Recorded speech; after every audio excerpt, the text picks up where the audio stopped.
Ladies and gentlemen, let's get our meeting underway. I'm Mayor Walker from Draper here and the chair of our commission, our committee, and we're going to get going. First item on the agenda is our roll call. So we have a pretty full agenda. And we're glad to have as many people as we have online. Thank you all for joining us. I'm going to ask for a roll call, and I guess I'll start with myself. If you could say those present in the room, then we'll go to those online. Troy Walker, Mayor of Draper City. I'm Andrew Gruber, Executive Director here at WFRC. Blaine Thackrell, Morgan County Commissioner. Steve Gale, Morgan City Mayor. Brittany Ward, Sandy City. Carla Merrill, Alpine City Mayor. Ted Knowlton, WFRC Deputy. Calvin Clark, Transportation Project Manager and Active Transportation Planner. Kendall Willardson with MAG Transportation Planner. Jordan Chandler with WFRC. Rosie Hernandez, WFRC. David Mitchell, Davis County. Claire Thompson, Avenue Consultants. Andrea Olson, UDOT Planning. Dee Dee Murray, UTA Long Range Strategic Planning. Ellen Burrell, Cottonwood Heights City Council. Jeff Silverstream, Mayor of Mill Creek. Hugh Van Wagen, WFRC staff. Matt Ryan, WFRC staff. Dallin Barrowman, WFRC intern. Seamus Queta, WFRC staff. Lauren Victor, WFRC staff. Wayne Bennion, also with staff. I'll go ahead and read those online. We have Jay Miller, Brian Hansen, Michelle Larson, Dan Wayne, Marisa Manzioni, Isaac Hyam, Mayor Joy Petro, Mark Bradley, Brett McKiff, Anna McKee, Mayor Jepson, Jory Johnner, Morgan Haddon, Carl Osterberg, Christy Dahlberg, Terry Sori, Scott Shea, Trevor Egan, Carrie Bennett, Shauna Meekum, Camille Alexander, Eric Buell, Jeff Euler, Mike West, Vanessa Pierce, Nita Kiani, and Zach Geiger. And can I just say, for all of our friends that are joining us online, we would love your full participation. So we'll be throughout the meeting. Feel free to just speak up, raise your hand, put something in the chat, and we'll be paying close attention to you. Even if your cameras are off and your microphones are muted, we're still watching you. So love to have you participate. All right, our next item is it's an item for action, and it's a motion for approval of the minutes of our last Active Transportation Committee meeting that was held June 11th of 2024. Is there a motion? So moved. Motion by Mayor Silverstream. Is there a second? Second. Second by Mr. Fackrell. All in favor of the approval of the minutes, say aye. Aye. Are there any opposed? Hearing no opposed, I'll rule that's a unanimous approval. Item 2 is our next item. Just only 10 minutes behind on it, right? Yeah, but hey. And it's our chair's report. And the first thing that we kind of wanted to talk about is maybe have an opportunity for all of you to weigh in on things that what are you excited about in your community that's happening with respect to active transportation? We'd like to kind of hear maybe around the room. All of you have things going on. There are projects that are interesting. Hugh, did you want to play mine first? So I'll lead off. As many of you may know, we border Lehigh City, so they're directly to the south of us in Draper. And we've worked really closely with Lehigh City's, their Parks and Trails Committee, our Parks and Trails Committee. We have the Corner Canyon, Point of the Mountain area that we have trail systems that are actually phenomenal. We have a paved trail system that connects both of our cities in Utah County called the Porter Rockwell Trail. But then in the mountain, Lehigh has been working feverishly on building a trail system. And this trail that you see right here, back it up, Hugh. Wait, don't start it just yet. Can you stop it? Or is it? This.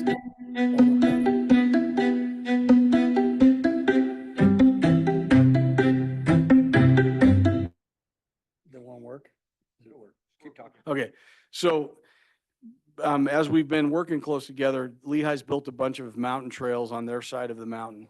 And one of the problems we've had is a connection over the top into Draper. There's some of the roads and stuff that have been up on that mountain are very, very steep. Even with an e-bike at max power, it's nearly impossible to climb a few of them. Those Jeeps can still outclimb the e-bike. But we've been able to, we found a pathway through that connects both of the cities over the top, and we decided to call it the Mayor's Trail. So, and not necessarily. Who decided to call it the Mayor's The Trail? two mayors did. Okay. Yeah, that were worked on it. But I did have a little grief from some citizens. They said, you could have called it something else. I said, but we didn't. Anyway, Hugh, can you play it again? This is this is it, sort of what was put out in sort of the media. But this is really cool. If you haven't been up on it, I'd be happy to take you on it. But this is what I'm excited about.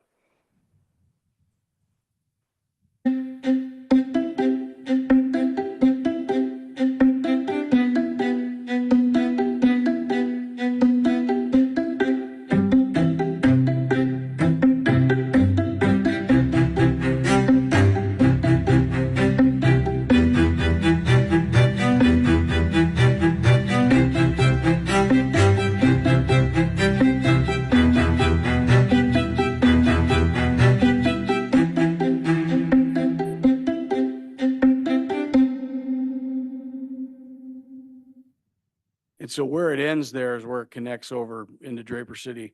And you can see some of the views. They're really pretty spectacular, but it's exciting you can now contiguously ride on one trail like 60, 70 miles when you connect across into Lehigh. But as we look to the future, we have, more connections with Alpine and Highland City that we're hoping to do.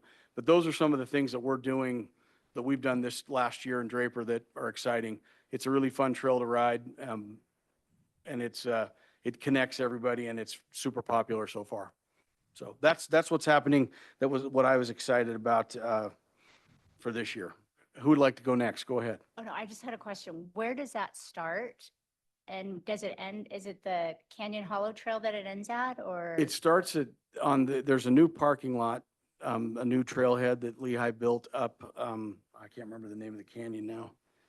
But it goes off of Sensei and goes up to the top, and then it's the trail that comes up from Ann's Trail. Actually,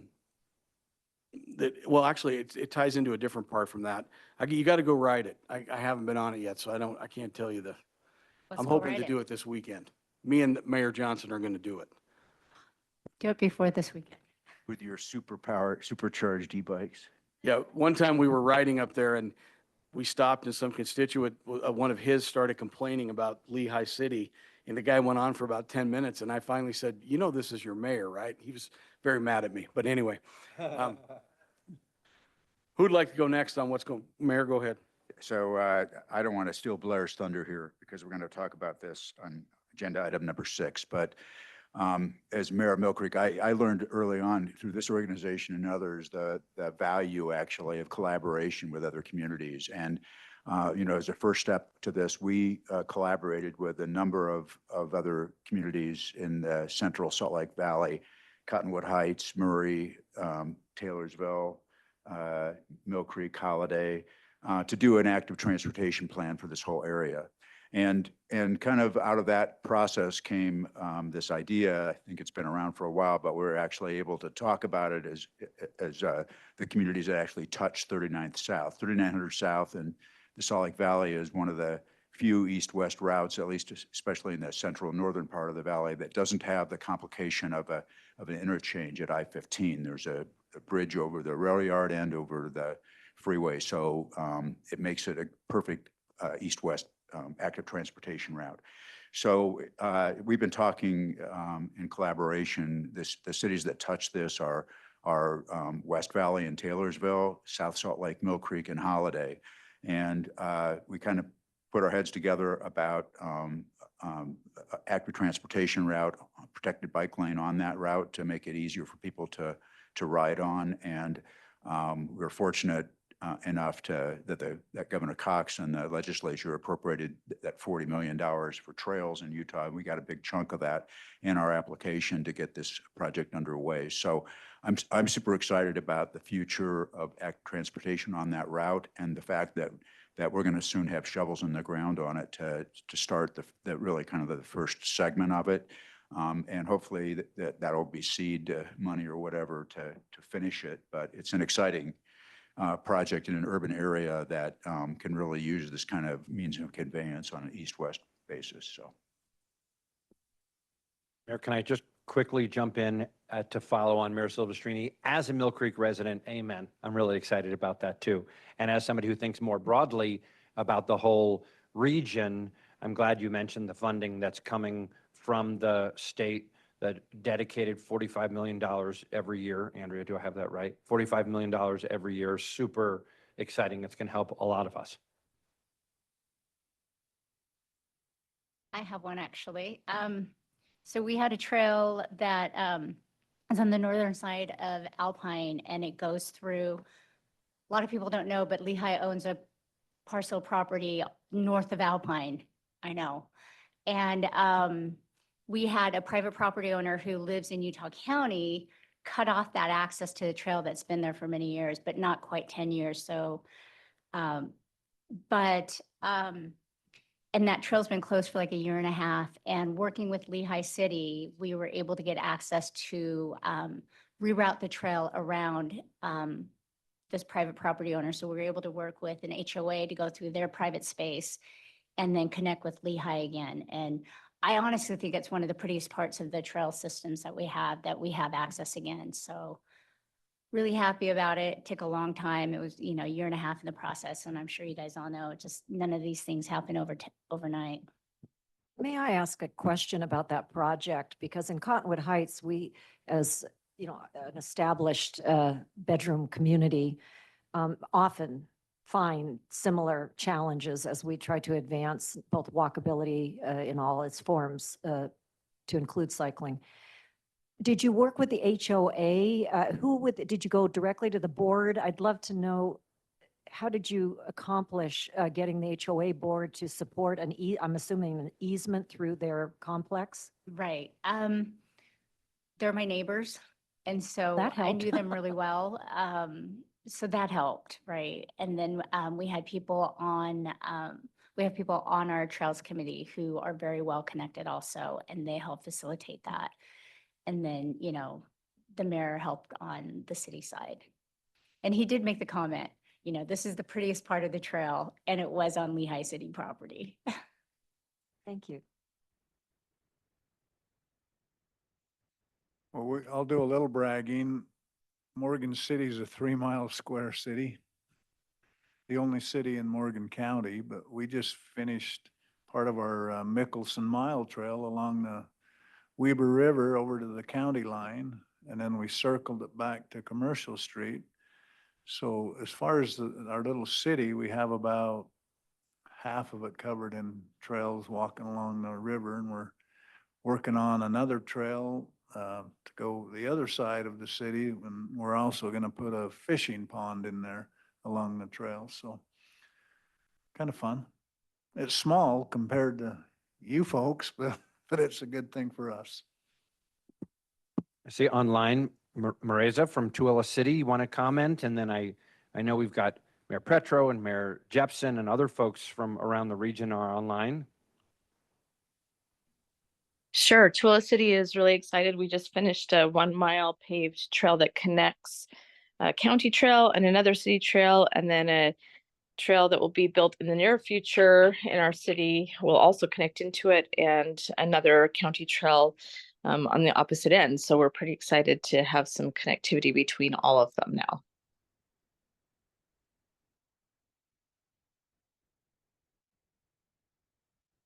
Anyone else? Mr. Chair, if I may, David Mitchell, Davis County. Some of the projects that we're doing, I have 2 updates. One is our active transportation plan is in final review stages. What we can expect Will you to see pull out your of- mic in a little closer? What we can expect to see of our active transportation plan, which is now in its final review stages, are a list of a dozen priority trail projects or trails that we've identified as where we should focus our investments and improvements for connectivity for east-west, north-south. We'll also see some strategies for improving trail crossings with roadways so that we can improve safety along our urban networks. And then some of the bigger news that's of recent development. In May, we did crack seal on the Denver Rio Grande and Western Rail Trail. And for coming up in the next couple of weeks, we'll see some realized improvements that include crack seal along the whole entire 18-mile trail. In Clinton City, where we have a half-mile segment of trail where the tree roots have been pushing up through the asphalt. We're ripping that out and replacing it with new pavement.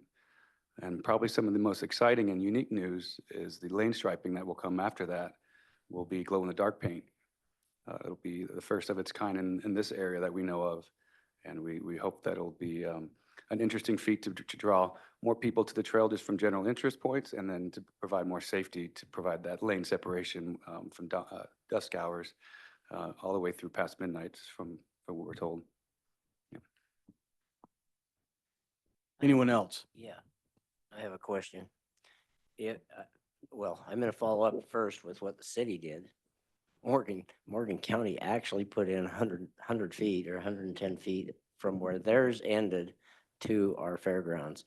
But I have a question for Mayor Walker.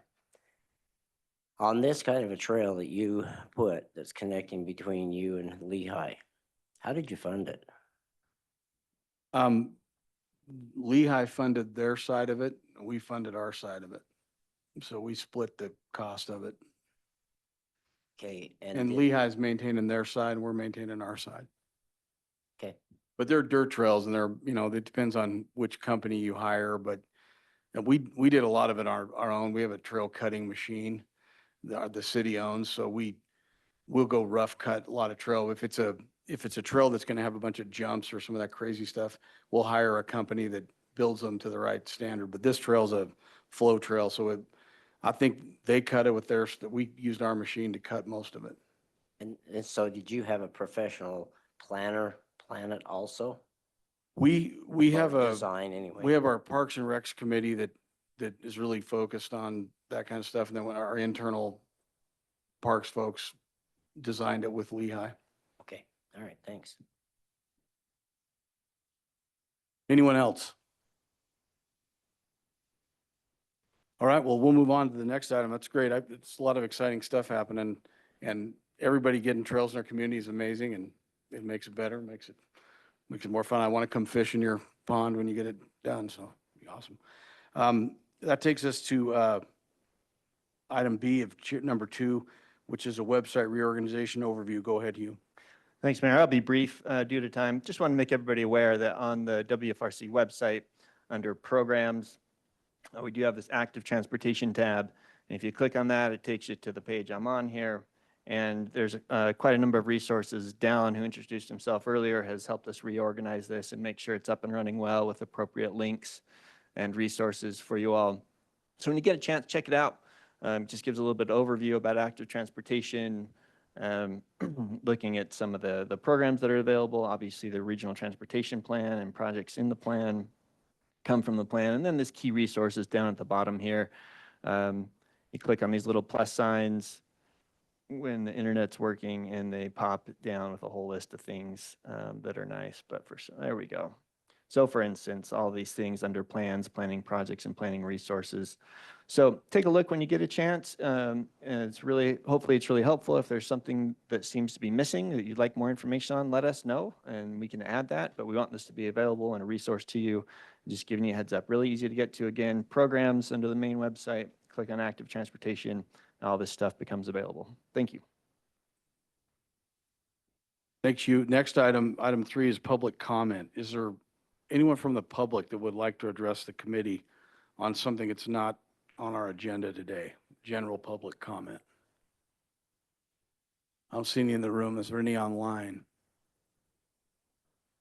All right, we'll close public comment and move on to item number 4, which is the Beehive Bikeways. Hugh's going to give us a walkthrough on the state of the Beehive Bikeways initiative, which aims to encourage people to ride bikes more often and for more reasons. Thanks, Mayor. Hopping right back into it. So we've mentioned the BI bikeways a number of times in past meetings, and this all sort of started at our last fall workshops, for all of you that were able to attend those. And we're making good progress. We've been meeting with a lot of cities across the Wasatch Front. We're not done yet, so if we haven't come to you, we're on our way. But we've met with a lot of you.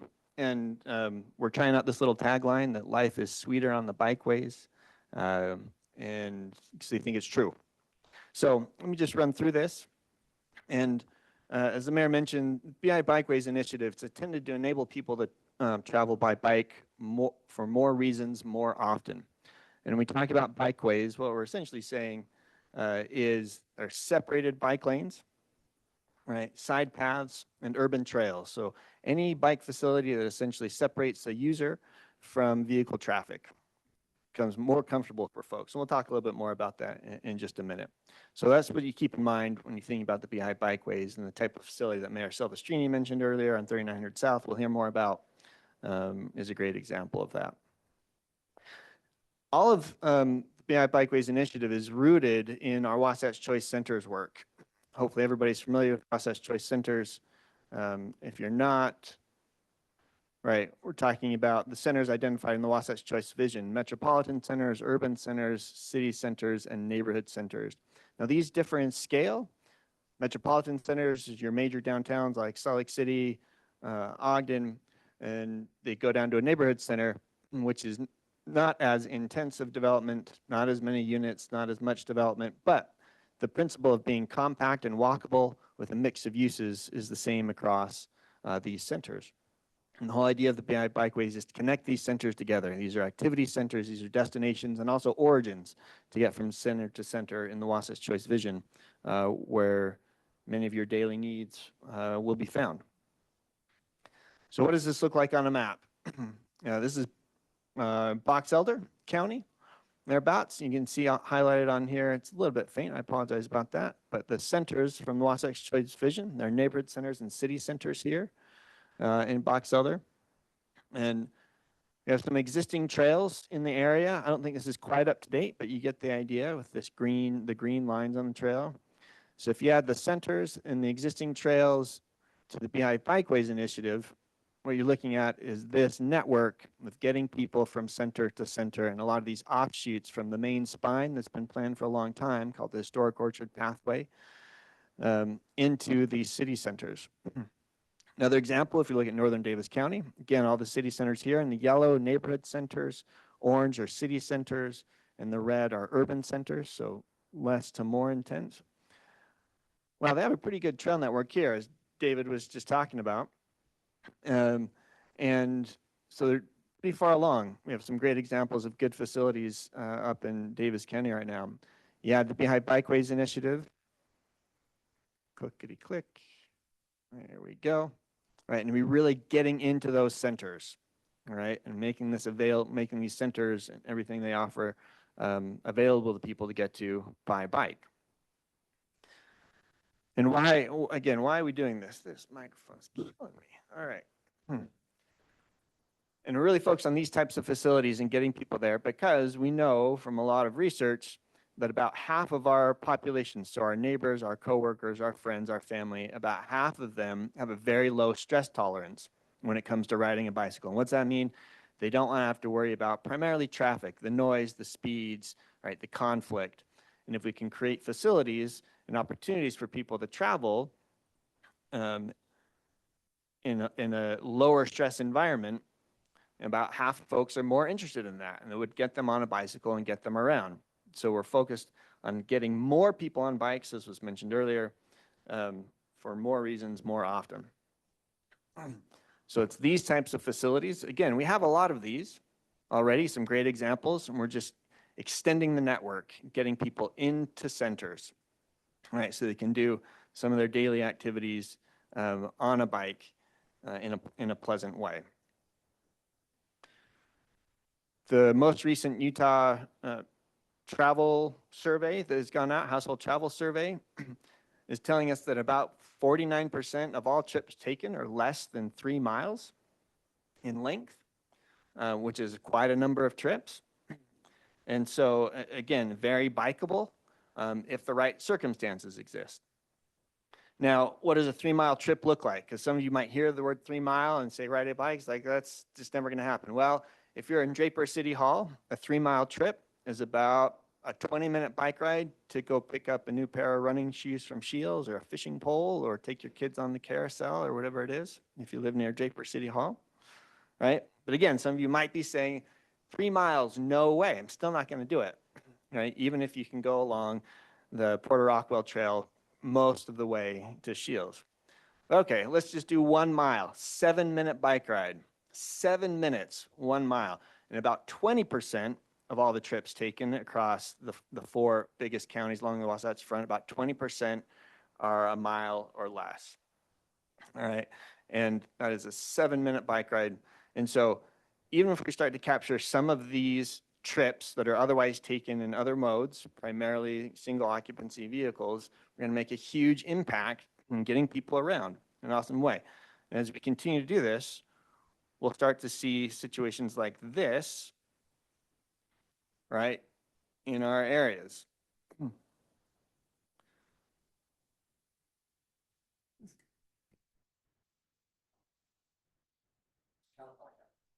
Davis, California. Yeah. That wasn't me.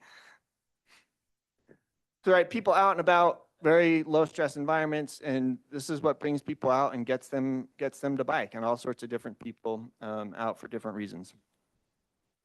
This is happening all across the country. People for Bikes is an organization that tracks the different types of bike infrastructure that's happening. And these are all, again, the types of projects we're talking about: separated bike lanes, side paths, urban trails, and everywhere across the country, these projects are going in. But again, we have to remember it's not just a project, one that we're looking at. We're trying to establish a network for people to use. And so there's just a huge recognition that there's so much potential here to get people around and move them via bike with all the benefits that come with it. So how to get there? We're going to hear more about this technical assistance later today, but WFRC, MAG, and UDOT all have technical assistance programs that can help you look at the feasibility of a trail and get it launched and going and what that looks like for your community.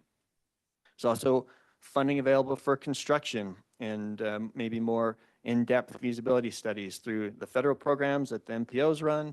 The Utah Trail Network is a huge opportunity, as mentioned earlier in the meeting, and the counties have their own resources they've been putting into this, as David from Davis mentioned earlier.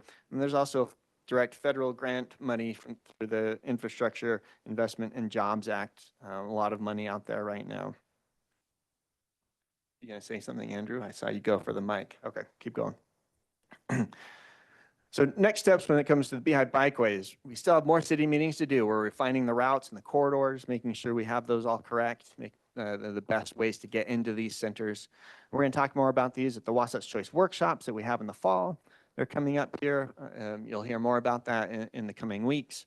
We're going to add performance measures to each of these corridors along the Beehive Bikeway, see which ones are going to perform the best, which will help us prioritize which ones to tackle with you as communities, and incorporate this into our regional transportation planning process, which is ongoing now.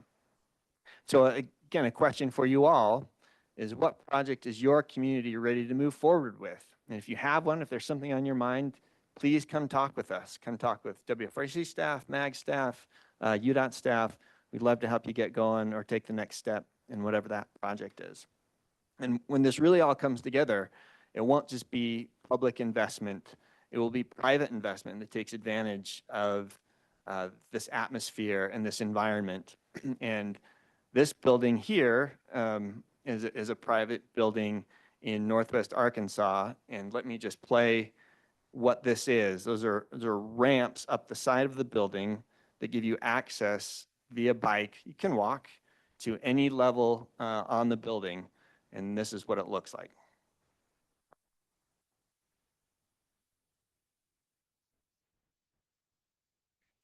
And he jumps. Yeah, if you hit over the rail, you can jump off the side of the building.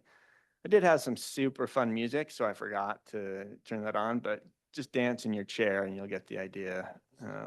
This is on the building. Yeah. You can access any floor of the whole thing. This is in Bentonville, Arkansas, population of 40 or 50,000, so not a huge community. What a cool idea. It's actually really cool. I've been there. And Oh, yes, excellent. Thank you, Mayor. Yep. We're almost to the top, but you get the scale again of this investment that happened because of some of the other things that had been brought about by the public investment leads to this private investment. Well, and you have this awesome ecosystem, right, of what this looks like as a community really thrives in this space. So again, life is sweeter on the bikeways. If you have questions about any of this, please get in touch with myself. But a lot of partners working on this together, really excited about it, really elevating the nature of our active transportation network to, again, get more people riding for more reasons and more often. Thank you, Mayor. Mayor, I got three quick things. First, Hugh, that's awesome. That was a great overview of Beehive Bikeways.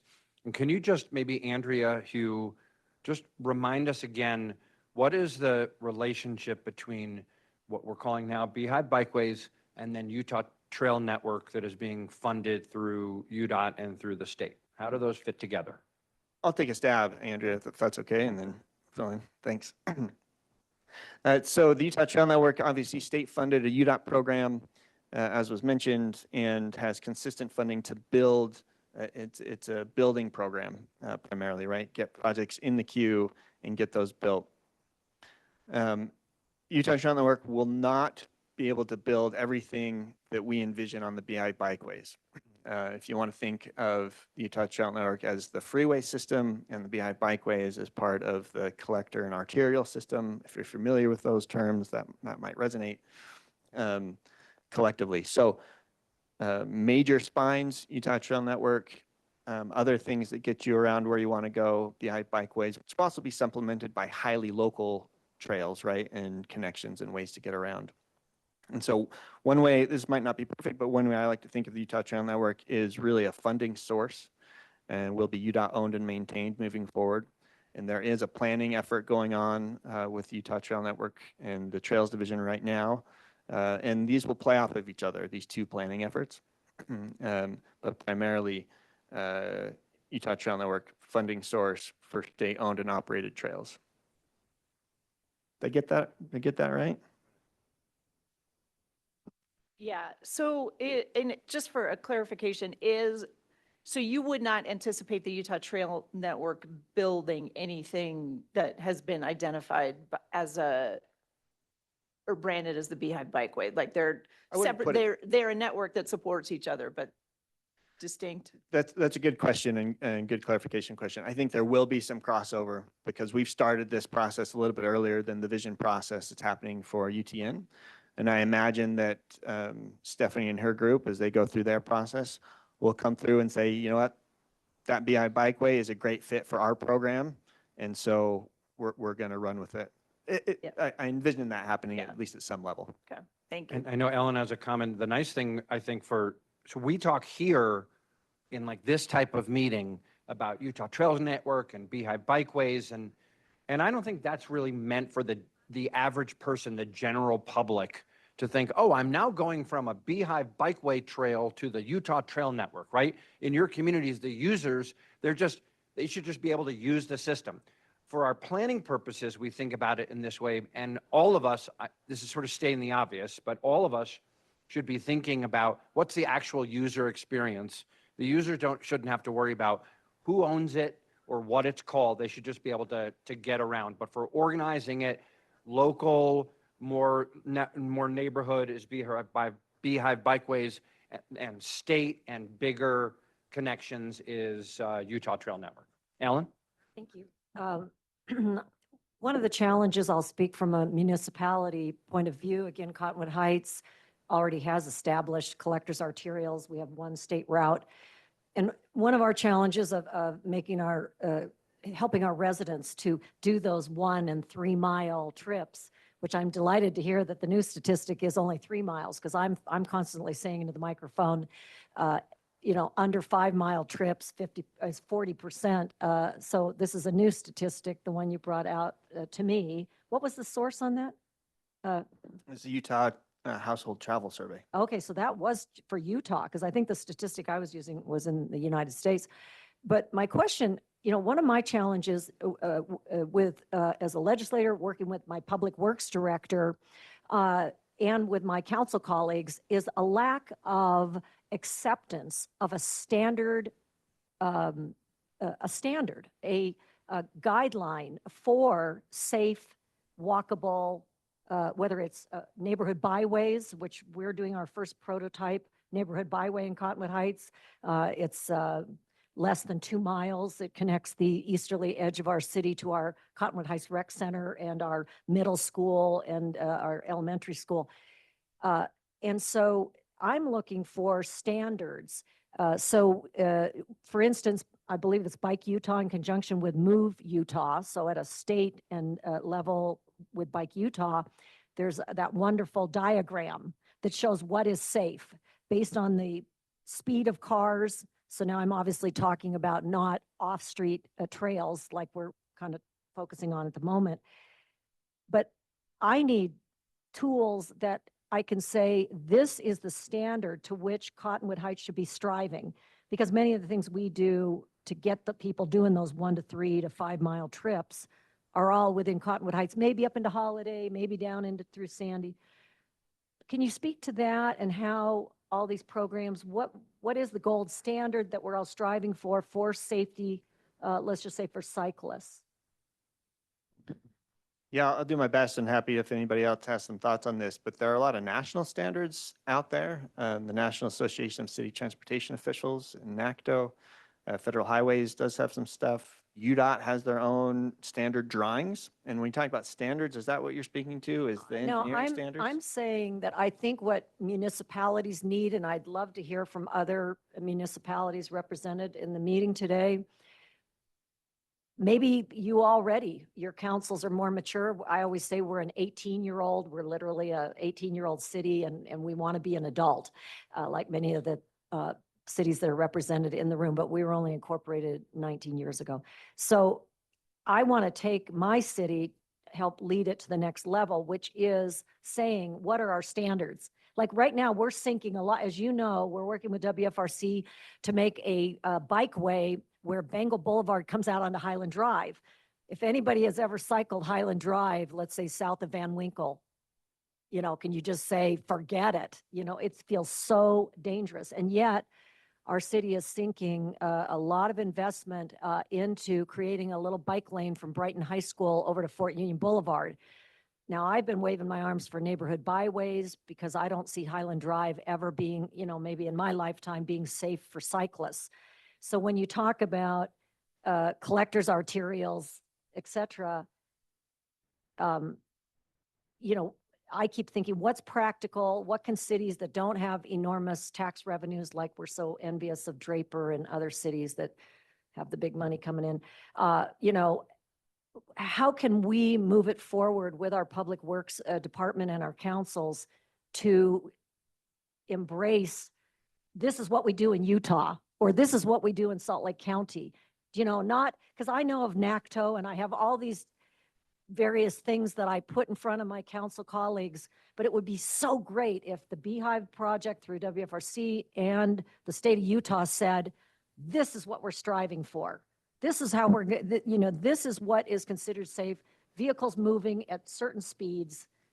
These are the facilities to get people to the wonderful Beehive byways and the larger trail systems, regional trail systems. You're asking other municipalities, so I'm going to be quiet. Well, I think we probably need to put that on an agenda to talk about because we're behind the ball here a ways. But I think your point's valid. We ought to maybe come up with a way to talk about standards and, down the road. Thank you. Next item is the MAG update, and we've got Calvin Clark. Calvin, are you here?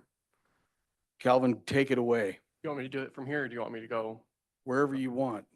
All right. I'll do it from here. So I have a couple of quick slides to go through, and I'll try to make this brief. My name's Calvin Clark. I'm with the Mountain Land Association of Governments. I think I neglected to mention that I'm with MAG when I introduced myself in the roll call, but I am. And we just got through with an exciting TIP process, our Transportation Improvement Program. And so we do our TIP process a little bit differently than WFRC does it. And so you can go to the next slide. We do it once every 2 years rather than once every year. And so we program 2 years at once. And this is also separate from UDOT's TIP process. And they get combining, they get married down the road. But I'm just going to highlight the things that we selected at MAG and that MAG funding is going to go towards. And so from our MAG funding, we awarded over $120 million that'll be spread out over 2 years, with over 34 million programmed towards active transportation, which if it's not the highest, it's one of the highest that we've done on one cycle. And so we're really pleased with a lot of the work that's going to be coming out of this.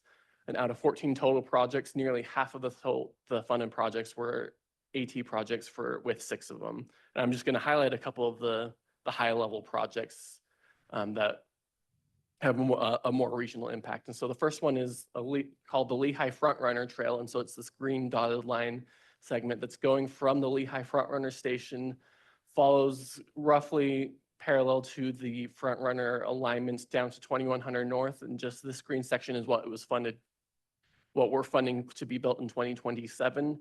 And it includes a bridge over Triumph, I think. And it also connects to a lot of employers, gets better access to some of the schools down there. And overall, it's a very good last mile to help people that are using Frontrunner to get to Lehigh Station, to use active transportation to get to their ultimate destination, or vice versa. And then you can see some of the yellow lines there, some of the planned further developments of the system to get down into downtown Lehigh and then connect to the other side of the freeway. And the next project that I'll highlight is one of our big ticket items, the Highline Strawberry Canal Trail, which this is the picture I have here is the ultimate build out, and we are funding about half of it. The Payson to Santaquin section is what we're awarding MAG funding, and the county is working to get other funding sources to hopefully get the whole thing built out in 2028. If you're familiar with the Murdoch Canal Trail in northern Utah County, we're branding this as the Murdoch South Canal. This is going to be more than your 10 or 12 foot trail. This is going to be 15 feet throughout, plenty of wide shoulders. This is going to be our marquee type of trail for biking, walking, all of it together, making it a safe environment for everything. And when all is said and done, it's anticipated that you'll be able to go from the mouth of the Spanish Fork Canyon all the way to Genola on a bike. And this is something that we're really excited. That's really a long time coming for the south of Utah County, something that is going to really set the stage for the whole active transportation network in the south part of the county. And we have a lot of existing undercrossing. The county had the foresight so that when they were building some of the culverts for the canal that's there currently, they designed it so that it would be able to seamlessly move towards a trail of undercrossing. So we have a lot of those already built, a lot of them to be built along with this project, and something that we're overall really excited about for the south of our county. And then the last project is really a bunch of different projects that's coming together. And so the Utah Lake Parkway Trail, when what we have funded currently is done, we'll be able to go all the way from Saratoga Springs around Utah Lake to East Bay in Provo near Springville. And the section that we just funded this time is the orange section, which is the last segment to get all the way around. And I know this is a busy map, but I just wanted to show kind of what the whole build out will look like. And it's something else that we're also really excited about to provide quality opportunities for biking, for active transportation, to to be able to cover significant ground on dedicated infrastructure. And then that's the first part of the MAG update. And then I just want to make another additional plug. This is a little bit beyond active transportation, but it is related to AT, and so we wanted to just make a plug that MAG also completed our safety action plan, which is part of the federal infrastructure bill, part of the Safe Streets for All program. It was adopted by the MPO board in August 1st. And rather than going through projects, I want to hit on some of the high level changes to our processes that are coming about because of this plan. And really the number one thing is that we're making safety one of our priorities in all the processes that we do. It's always something that's been on the back of our mind, but it's become a primary goal of all of our programs. And really it'll show its face in our long-term plans. So in our RTP, we're identifying safety as a primary goal. And then in our short term, in our transportation improvement program, so when we are deciding which projects we are going to fund, safety is going to be a key part of that. And we will be elevating projects that either address known safety problems or include safe design. And so this is a big part of what is going into our safety related processes and projects are AT projects. And so that's why we wanted to bring it in here. And that's really, we're moving forward in making safe designs for all users a part of our norm. And we're working hard to provide funding to allow our cities to make safer infrastructure for all users. I think that's my last slide. Calvin, thank you so much. I would just also note WFRC also adopted our comprehensive safety action plan a few months ago similarly. So a focus on safety for all users is one of the priorities really across our whole region and our state. And these safety action plans, I think it's great, Calvin, that you're pairing your active transportation projects with a discussion of the safety action plan, because they really do go hand in hand. And in those safety action plans, for all of you may remember, they actually contain potential projects that you can do in your communities that are safety projects that will help with not just for cars, but for people who are biking and people who are walking, ideas for projects to do within your communities. Hugh, did you want to add anything to that? No? Okay. All right. And that's all I have. All right, so next item is item 6, the 3900 South Trail. Salt Lake County is going to talk to us about that. Yeah, that's me and John Miller. We got John online and to get that pulled up. Perfect. I'm just getting a little intro here. This is the connection on the west end, the picture at the Jordan River Parkway Trail and facing east, which obviously you can see that goes quite a ways up the hill. There's a slight skew over I-15 there, but for the majority of it, it's pretty straight. And I'm going to turn it over to John. So, from a municipal perspective and the mayor from Cottonwood Heights, I want to can everybody hear me? I hope nobody's saying, John, start talking. I think some of what this trail does maybe answer some of those standard type questions. And did you get my slides in there? Yep.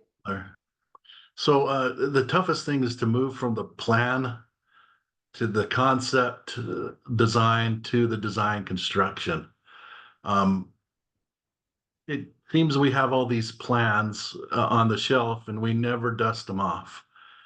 They're great. They look cool. They make everybody feel great and we sing Kumbaya.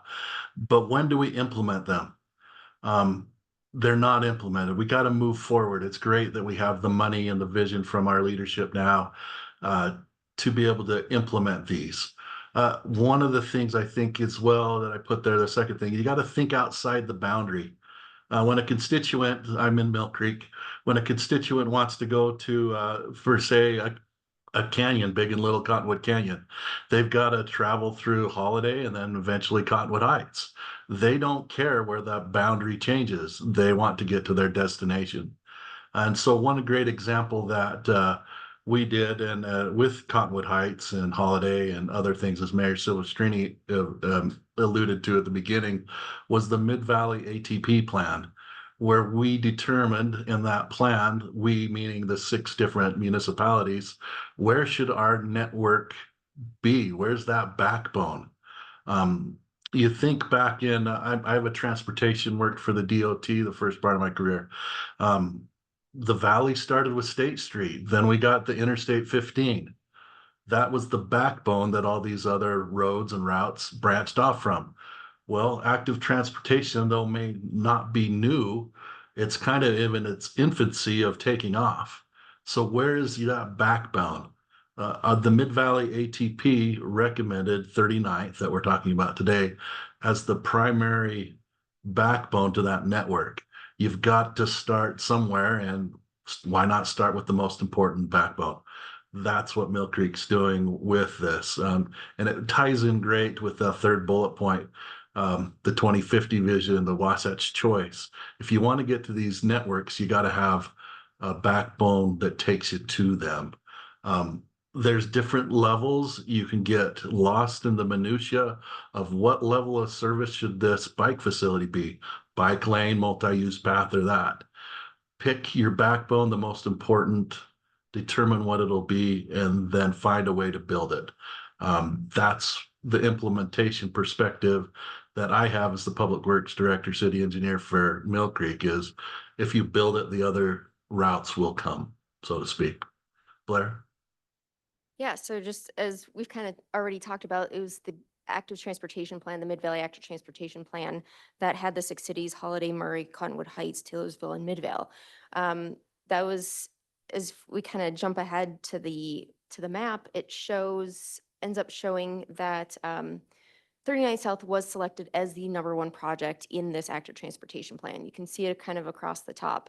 You'll notice that it runs with a kind of a large gap on that west side, and that is South Salt Lake. And so Avenue was lucky enough to participate in the active transportation plan and also be selected to design the concept phase. In the concept phase, we were able to bring in South Salt Lake to start looking at that other segment so that all cities along this route were able to participate.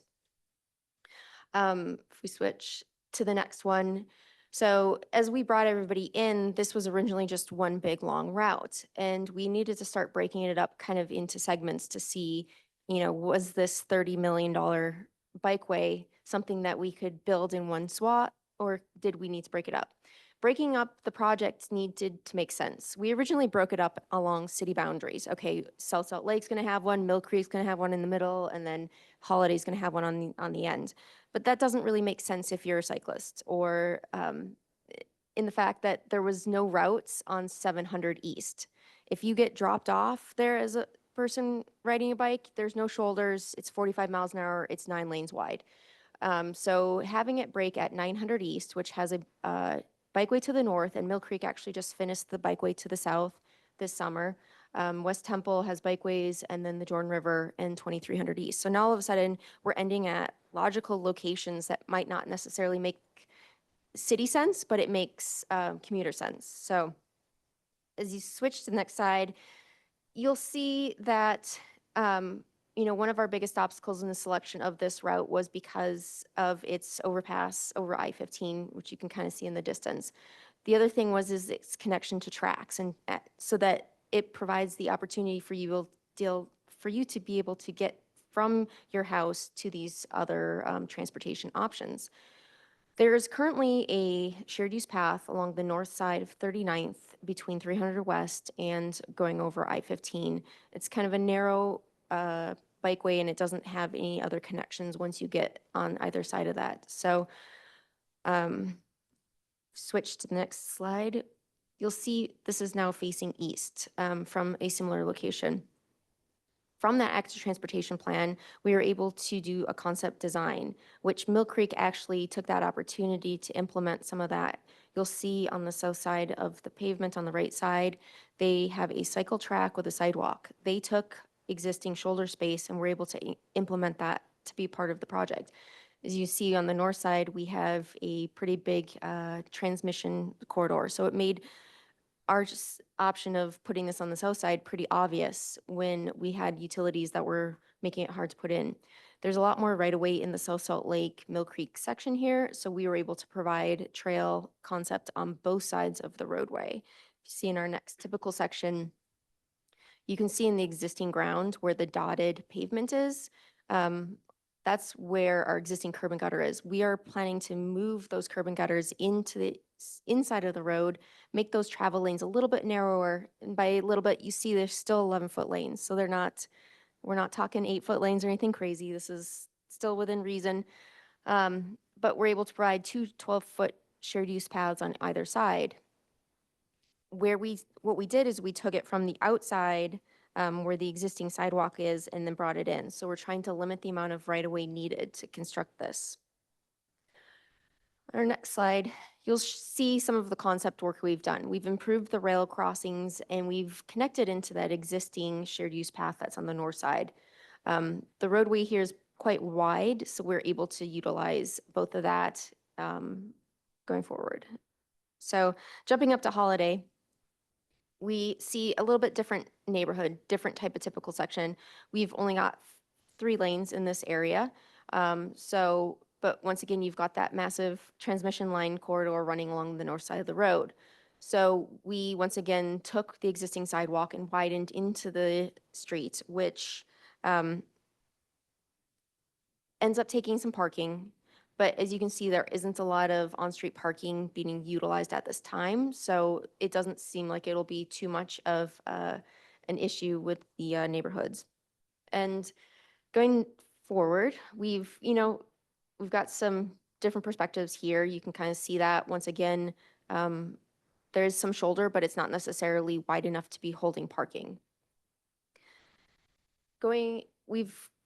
Here we've got coming down the hill. This is kind of a pretty steep hill. I've ridden my bike up it, and it is quite steep so that you end up pretty much needing to get off your bike. I have an e-bike now, so I think I'd probably be able to make it, but on your regular bike, it's a long, steep hill, and so next thing you know, you're on the sidewalk. So being able to have a shared use path off to the side that would allow you to go at your own pace and not obstructing traffic is a huge benefit, not only to the people using the shared use path, but to the people driving. So picking an alignment, as we talked about the utility corridor, sometimes it's not obvious where to put a shared use path. This is a Google Street View of one of our tighter areas. And you look at this and you're like, oh yes, this doesn't seem like someplace that I'd love to ride my bike. But when you start talking about the connections to north-south running bike routes, as well as trails on each ends and commuter travel opportunities, this route seems to make a lot of sense. But picking an alignment isn't always the easiest. Do you go on the north side? Do you go on the south side, east side, west side?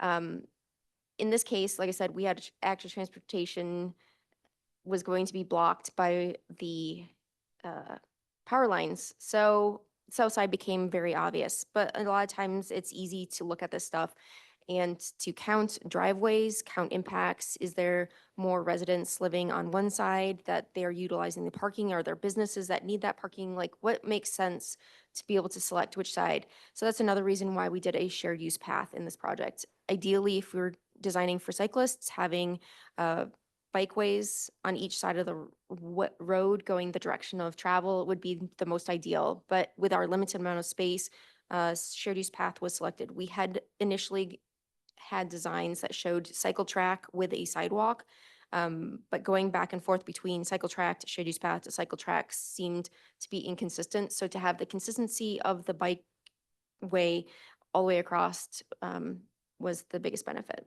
So once you've picked your alignment, some of the things that make these not very comfortable routes a little bit more comfortable are things like curb extensions, continuous sidewalk or raised crosswalks and bike ramps. So on the right is from UDOT's design manual, where they have brought in directions on how to do a curb extension that is plow ready and protects the 30 feet required by law from a crosswalk. And then on the left or on the right, we've got example of the termination of the bikeway at 2300 East, which currently has bikeways to the north and a bikeway to the south. So having that bike ramp to be able to tie that into that existing network, as well as two-stage turn boxes, to be able to get bikes out of the shared use path and into that network. Blair, if I can add a couple comments. Yeah. Picking alignment is not easy to a city like Mill Creek, where we're done growing out, we're growing up, literally. If it's not developed, it's probably on a fault line or in a floodplain. And so it's different for some of the cities here where you can plan this when you're widening a new road through a field or through an area that's got 150-foot right of way. But when you have existing businesses that sometimes have dive-in parking, you are faced with challenges and tough decisions. And it comes down to a public process and a council that's willing to negotiate and work with people to make things better. It would be great to have buffered bike lanes for the bicyclists that aren't used to driving in the traffic. However, sometimes that's just not it's not feasible, cost effective. We can't take out a $30 million transmission utility line very easily and still build the project. So we made I use this a lot of the times. Why does it take so long? Why is it so hard? And why can't we get what we want? And I always say, well, your mom said you were special. It takes time to figure out special.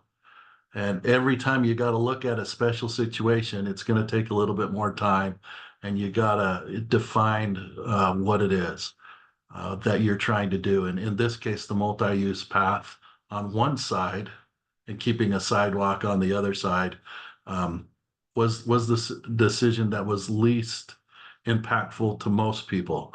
A lot of people wanted more on both sides of the argument. I felt that's probably where we needed to be, somewhere in the middle. And so that's why we ended up with the design decision for a multi-use path on the south side of the road.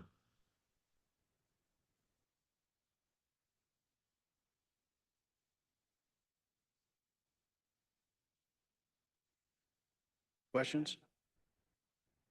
No, the only thing I'll say, I mean, I'm excited about this, and I will say, you know, having cycled all of the corridors around here, getting east and west, 39th South is actually, talk about being steep, but it's not as steep as 33rd, and it's not as steep as 45th. You can go up to 27th South, and that's easier too, but 39th is actually a good route for cyclists. Just to add one thing, so Mayor Silvestrini, I believe you attended a mobile active transportation tour in Boise, Idaho with several other mayors, and y'all put together this idea to do a plan, the Mid-Valley Active Transportation Plan, is that right? Which then. Yeah, that's correct. Plus also sitting in these meetings and other meetings and being shamed about not having an active transportation plan. And you know, and when I looked around, there were all these other communities right around us that didn't have one either. And like I say, you know, one of the things you learn, and this is especially important in terms of the question about how to finance these things. It is a lot easier to get grant funding if you partner up with other municipalities and show that there's a joint vision. I don't care if you're at federal, state, or county, the decision makers on granting grants love that stuff. So that led to the Mid-Valley Active Transportation Plan. Salt Lake County stepped up with some design money for the preliminary concept design that Blair and her team at Avenue took care of with John and Mill Creek being the PM.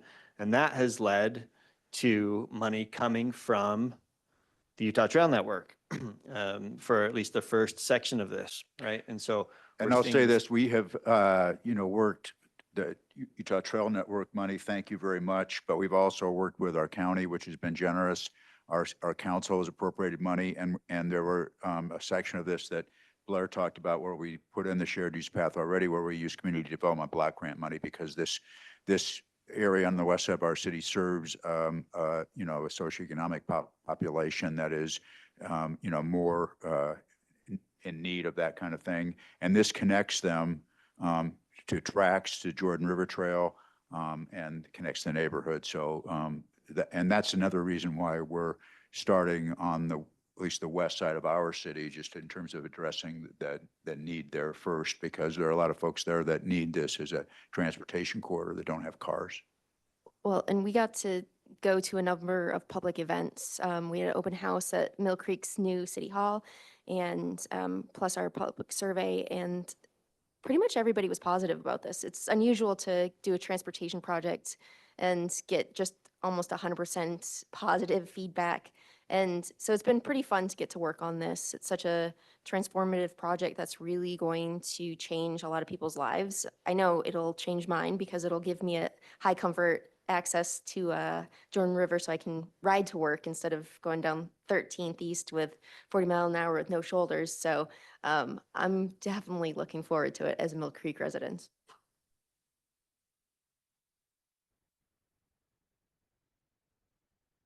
Yeah, Mayor Walker excused himself for just a moment. Well, thank you. And again, just love to see the thread from all the resources available for this type of project and it all coming together. And it's not done yet, obviously, but in a great path moving forward. So thank you, Blair. Thank you, John. Thank you, Mayor. May I make one comment if I'm super quick? Super quick, please. Yeah, I know our time is tight, and I really appreciate the Mid-Valley Active Transportation Plan. One of the challenges I just will say, and I don't know if this will resonate with any other municipalities, but Cottonwood Heights, so we're on the very southerly edge of the Mid-Valley Active Transportation Plan, and we don't have yet, and I'm excited to work more with our Sandy and Draper neighbors, and certainly Midvale and this southeasterly region. But, so the east-west connections, I'm excited about 3900 South. When I'm riding across the valley, I rarely go that far north. So I'm using 6200 South and then jog up onto Vine Street, and I can go for quite some way. I can get to the Fashion Place tracks that way. In Cottonwood Heights, we're interested in that east-west connection, and with Midvale, our westerly neighbor, they're doing a lot of great things, and I'm really excited about thinking and working with cities across all the way into the west side. Because for me to get to the Jordan Trail, I can go on 80th South through neighborhoods. The reason I'm bringing all this up is I want to, do whatever I can on behalf of Cottonwood Heights to help with this interconnectivity on a regional basis, as well as the things inside Cottonwood Heights. And sometimes the way the demarcations have been set up, like with the safety action plans, we're the northerly edge. Anyways, so there's all challenges, boundaries and things, but I'm really excited about working and thinking, how do we make it seamless for the users? So, so thank you Great. for all this work. Yeah, absolutely.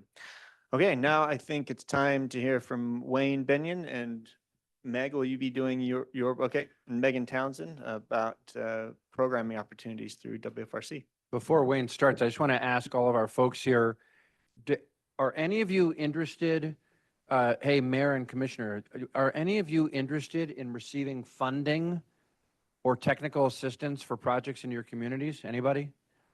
Yes, hands, I'm seeing yes. Maybe folks online. Well, good. Well, then you should listen up. Wayne, take it away. Thank you. As Andrew has indicated, WFRC administers or assists with several funding programs, and we're glad to be able to help you accomplish what you want to in your communities. The application cycle for several of these funding programs is approaching, and so we wanted to take the opportunity to just remind you a few points about them. There's three types of programs that WFRC helps with. One are capital improvement programs or construction programs. Another type is planning assistance. And a third type is other federal grants.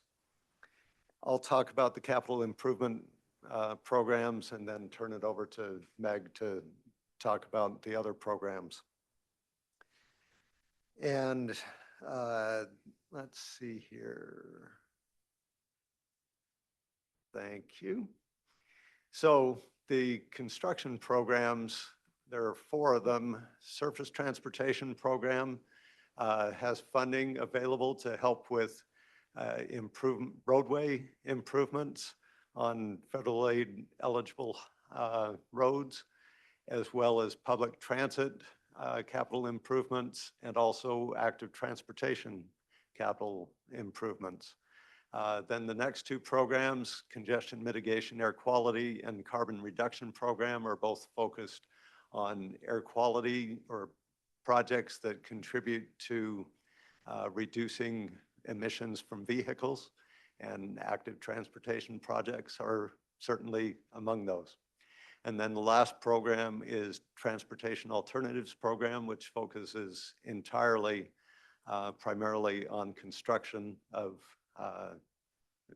pedestrian and bicycle facilities.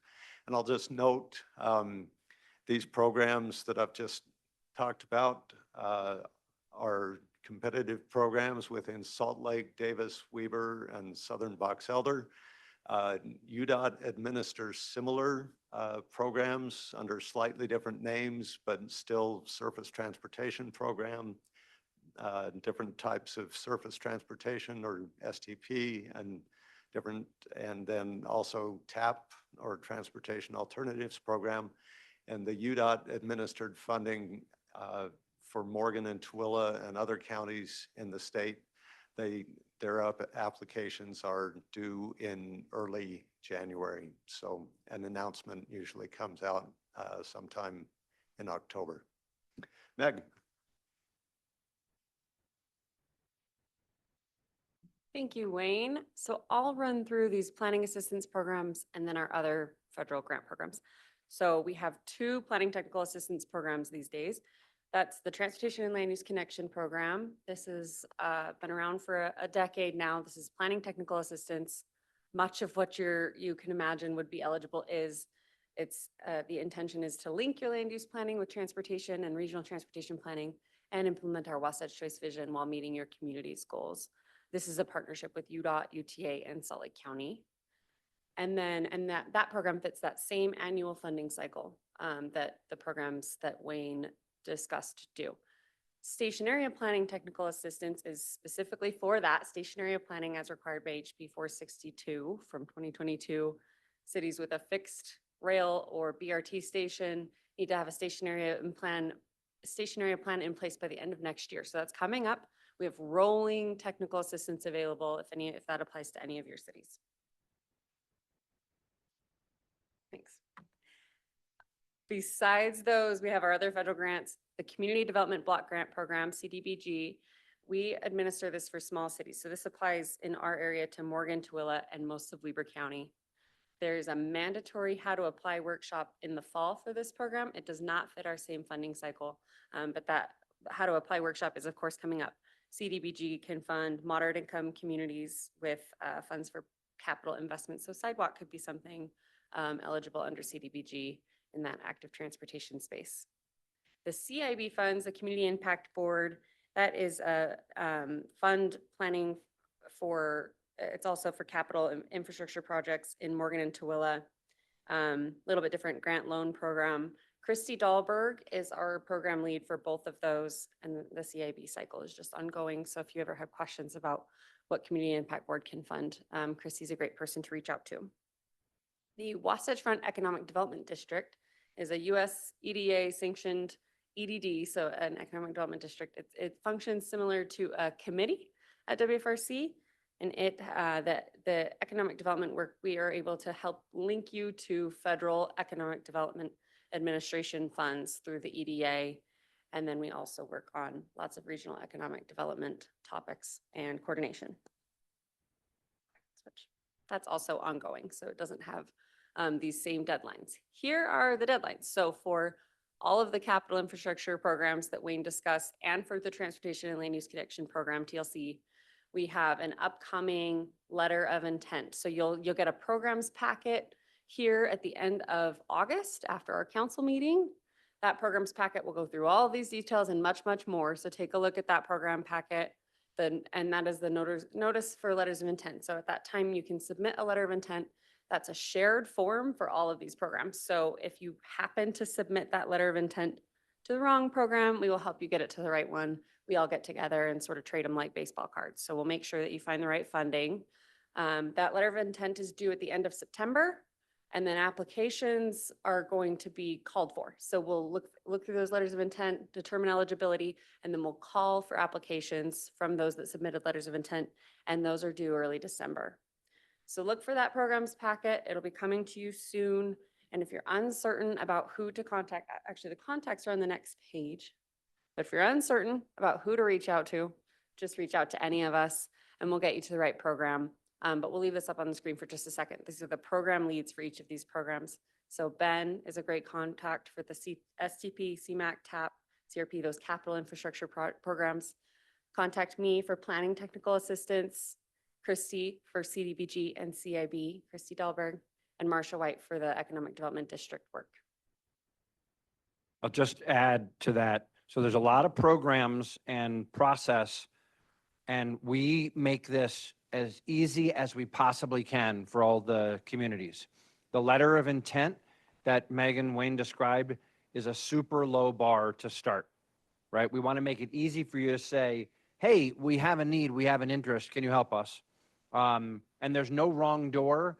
As Meg said, if you apply for one program and it's actually the thing you're interested in, it's actually more relevant for another program, or there's another funding source from another agency, just fine, let us know and we will work with you to help you out. Our goal is to support you.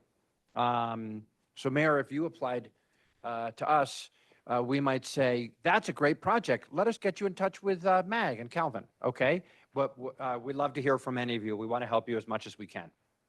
Thanks.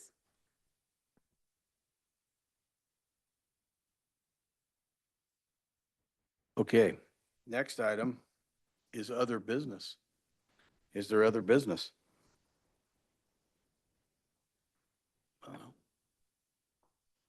I thought I saw a hand over there. No? Okay. I see no other business. That takes us to our next meeting, which will be Tuesday, October the 8th, 2024 at 9:15. The upcoming events, we have the Regional Growth Committee, August 15th at 9:15. The WFRC Coordinating Transcom Committee, August 15th at 1:30. Wasatch Regional Council meeting, the big meeting, August 22nd at 1:30. And at that WFRC meeting, we're going to open it with a discussion about the Olympics and transportation and what it means for our community. And then next, we have our annual convention for the League of Cities and Towns, the 4th through the 5th. That'll be exciting. Please join us. WFRC Regional Technical Advisory Committee meets September 11th at 9 and 2. Wasatch Front Economic District Development Meeting, September 12th at 1:30. Connect the Community Summit, September 18th through the 19th. And AMPO Annual Conference, September 23rd. AMPO is the Association of Metropolitan Planning Organizations. This is one of the national associations for organizations like ours, Metropolitan Planning Organizations, or MPOs, and we are hosting their national conference. So we've got our peers from all over the country coming in, and we're going to be hosting them here, which is cool. Very good. That takes us to anybody else? Sorry. Motion for adjournment? I'll make a motion to adjourn, and I also want to congratulate Mayor Walker because at the ULCT convention, he's going to be elevated to the chief honcho. The ring of power. I'll be getting it. Yes. Anyway, the second to the motion to adjourn? Second. All right. All in favor of adjournment, say aye. Aye. And are there any opposed? All right. Thank you. Thanks, everybody.